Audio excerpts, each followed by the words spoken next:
Conjugating verbs is a painful task. Keeping track of cases is a lot to ask. Russian grammar may not be any fun, but Rusky Ed gets the job done. Now the introductory lesson, of course, was lesson number 0, and so that makes this lesson number 1. In this first unit on Russian grammar, the focus will be on grammar.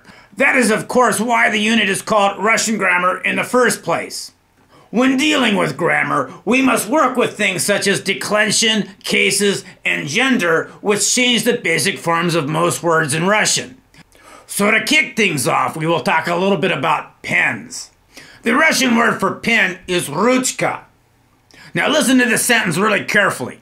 Мой брат всегда пишет ручкой. That means my brother always writes with a pen. Не пишите ручками. That means don't write with pens. You'll notice that the form for the word pen had to be modified to fit grammatically into each of these 2 sample sentences. Of course, there are rules for how this is done, and we will be getting into those rules in the upcoming lessons. Now for some examples that involve the Russian word for new, which is новый. Our first phrase is новый роман, which means new novel. Next we have новая машина, which means new car.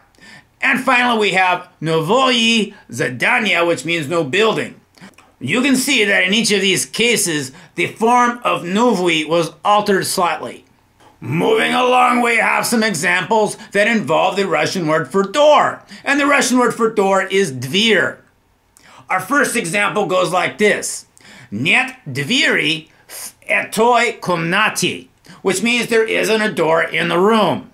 Next we have дверь открыта. The door is open. Again, we see dверь taking on different forms depending on how it fits into the phrase grammatically.